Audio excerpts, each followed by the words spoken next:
Well, you know, in a concrete structure, in a country that has a very nice rainy season, you saw the outside of the building. Well, what happens on the inside is, well, water will fall. Paper will rot.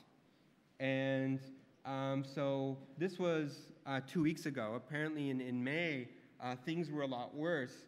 In this photo, you probably see like a little black object towards the middle top. Looks like a little small window. So this is a room that that they showed us, and I immediately took a picture because the moment we opened the door, all these bats flew out of the room. And so, you know, these are rooms that aren't really kept in really good conditions to save documents. There's water, there's animals. Apparently they had fumigated so that there weren't any rats, but just documents everywhere. And so this is a group of the people who they had taken one of the rooms, I painted it, cleaned it up, and you know, they're still afraid that these documents might disappear. And so, because it's still owned by the police, but there's a judicial order to protect it, these people, there's always, between the different organizations, there's always people that actually sleep there. In case anything happens, they all have cell phones, and they can immediately phone, you know, their colleagues. But they're also working to go through all the documents, because apparently the estimate is that there are 75 million pages of documents, none of which are really there's a catalog or an index. So the big challenge is, can you digitize this? And so one of the questions a lot of the organizations are asking is, how is it that you could digitize this? How much it would cost and who could do it? And so organizations like from the Internet Archive and other organizations are being asked as well, what is it that you can do to help this? And when I was shown this 2 weeks ago, and I said, well, I'm coming to Berlin to this conference with some people that might be interested. You know, what is it that the message that I can tell people about, you know, your situation? I said, you just tell them about it. We want people to know. And if there's anything that they can help, just to know about it, because, you know, the government can take it away from us. And if there's any experience in regards to a lot of government documents that get found and what people do with them, it would be a good idea. I don't think the person had a context in terms of, you know, if we're talking about Berlin in terms of, you know, mysterious government documents that suddenly appear, well, you know, the Stasi files come to mind. And so if anyone here had experience in terms of digitizing them, in terms of categorizing them, there are people in other parts of the world that are interested in this, because it's how you can share your experience here with them. And so that's the connection a little bit with Berlin. And so I want to wrap up because I want to take some questions as well, is just a couple of things in terms of some of the lessons that we've learned. Some of them I've mentioned in them already, is to really keep the explanation simple, to really get to the core message and make sure they understand that. Not that whether they should use RSA versus DSA, it's that they should use encryption. So that's important. And to explain things in a very illustrative fashion, it helps a great deal.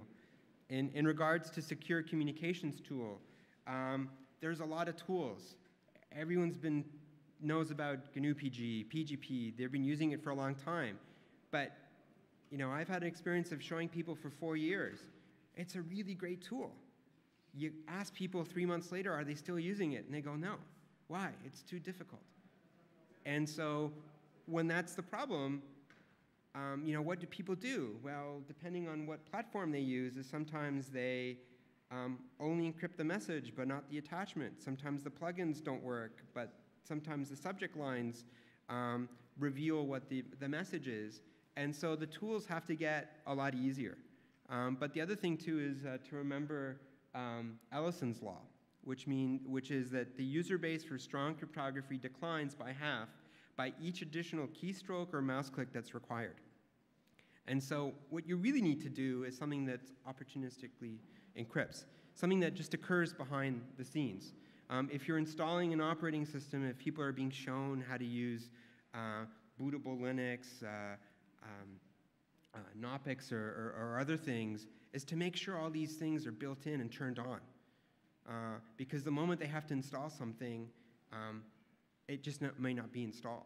or if they have to always click on something, they'll forget. So it just has to occur behind the scenes. So the transport layer stuff is very important. But also, if you're showing them new things, they might have problems. And so they have to be able to blame someone, or they have to be able to get help. And so whatever you show people, you have to keep that in mind.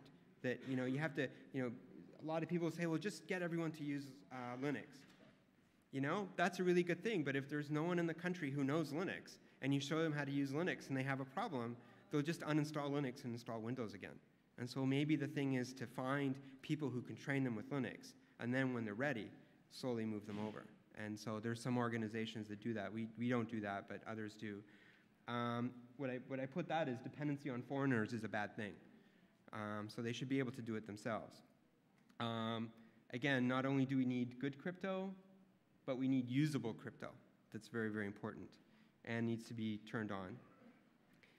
I'll finish with this slide and 2 pictures. The reason I'm excited that everyone's here, I hope it's not because of the next presentation, but I hope it's because people are here, is that something that Frank mentioned yesterday in his talk on We Lost the War. A positive thing is that we have to try to bring different communities together. And so that's something that we've tried to do with the human rights community. And we should not give up. We should just join forces, and maybe having a larger army behind us, we can try to go forward. And I'll finish with 2 things. One of them is a poem that really illustrates this. It's not the desire of justice, the hope of peace, the love of a woman, or the tenderness of a guitar. It's the heart of solidarity that brings us together today. And so everyone's here for this talk and maybe to the Congress because they have particular things that they share. And that sense of community should not be lost and should really be built on. So 2 things.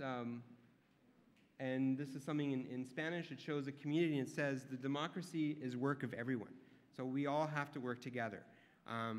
Frank said yesterday that there's maybe people in companies or maybe law enforcement who we've known that we've lost contact with.